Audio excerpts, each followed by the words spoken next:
So ayun na nga mga lods, tanggal na mga lods. Ayun.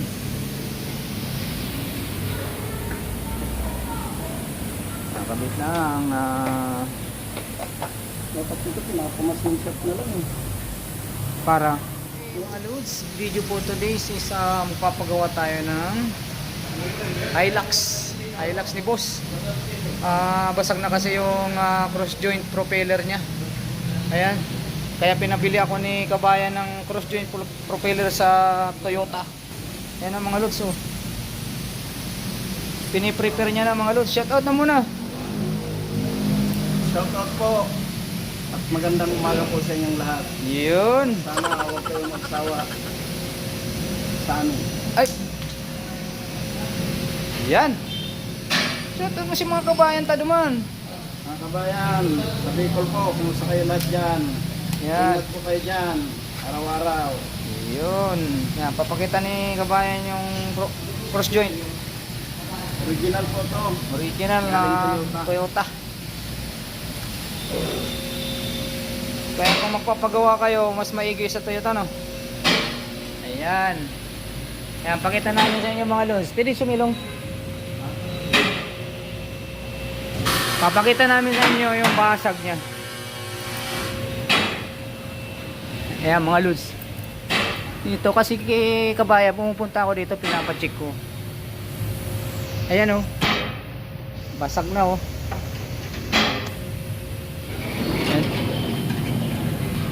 Ayan.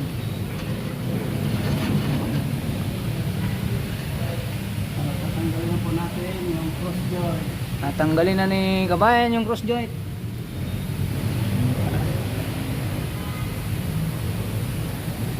Yan, dito po ako nagpapagawa sa Petron. Katipunan Corner Bonesirano. Dito lang po itong hustler na to nagagawa dito eh. Kabayan.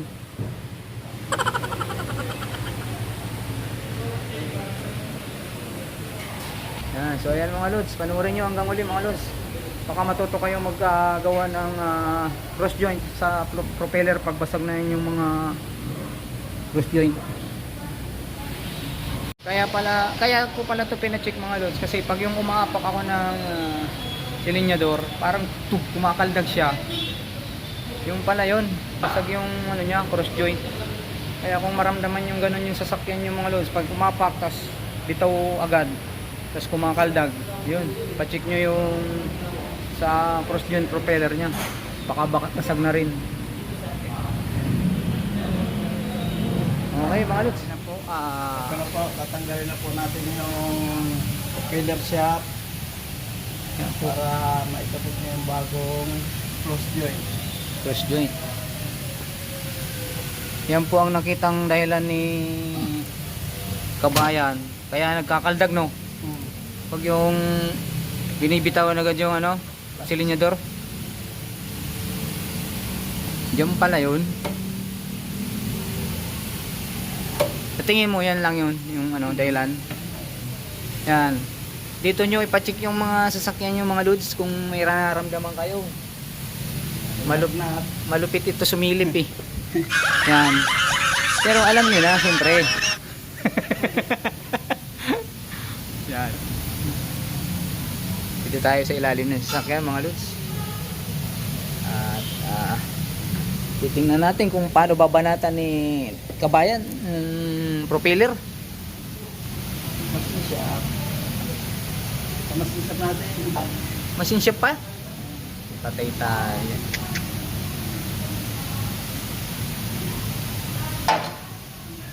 Yeah, yun. Stuck pa, no? Ngayon lang natanggal.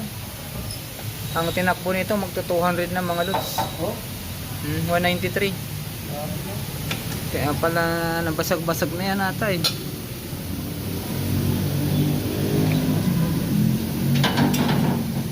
Ganyan na din ang ilalim ng sasakyan mga lods. Yan, ito yung makina.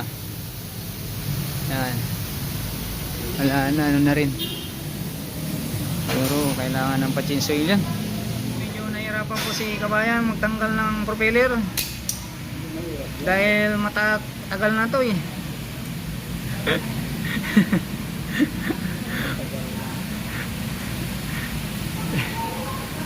Yan oh.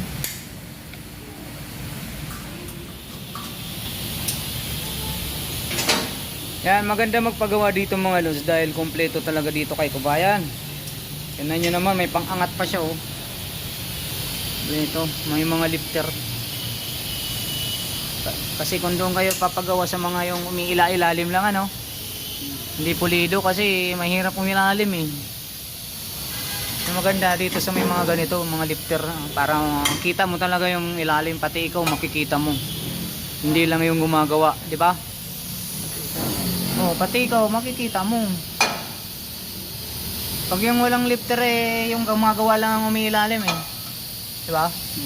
Hindi mo makikita kung maayos yung gawa o ano. Tulad dito kay ano, Kabayan. Kahit di ko naman tatingnan, maayos naman talaga ang gawa nito eh. Weh, di nga. Teko. Maglay, no? Ayan. Di, totoo talaga pag may mga ganito mga lods. Maganda mong paggawa sa mga ganito. Ayan na nga mga lods, tanggal na mga lods.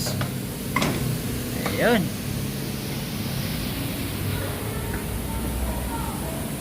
Nakabit na ang Dapat dito pinakamasin shop na lang eh. para Ganito yan. hindi.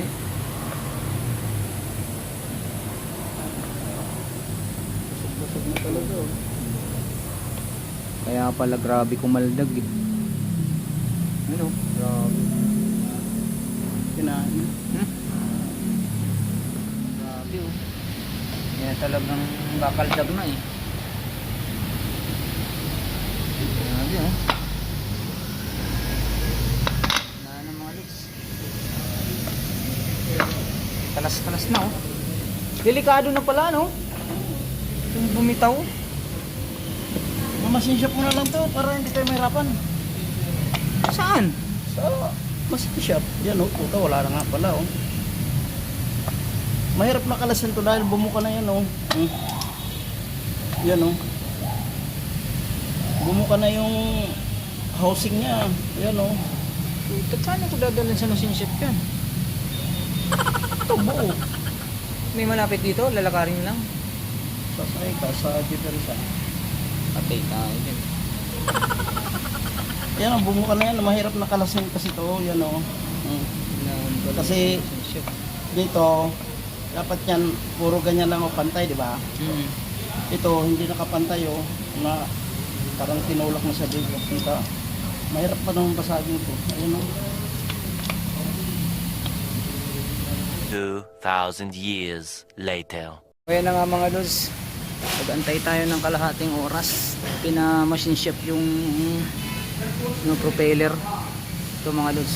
Ayan na, nakabit na yung bagong cross joint. Magkano inabot? Yan. Ayan yung bagong cross joint mga lods. Kasi basag na yung dati oh. Grabe. Yan. Kakabit na lang mga lods tapos okay na. Review natin ang takbo mamaya kung may pinagbago. Siyempre malaki ang pinagbago nito mga lods. Okay mga lods, kakabit na lang. Ayan na po, sinasalpak na mga lods. Napalitan na ng bearing ng cross joint ang ating propeller. Pag nagrangkada ka nito, hindi nga no? Ha? Pag nagrangkada ka, Ano? lumalaga to. Oo. Ngayon din na. Sabi na yan.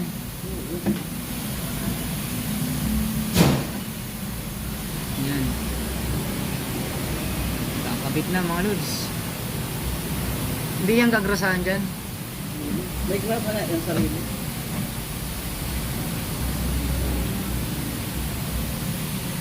So ayun na nga. Okay mga lods, kinakabit na lang. Tapos bayad na, tapos uwi na mga lods. A few moments later. So ayun na nga mga lods. Nawala na yung kaldag niya oh.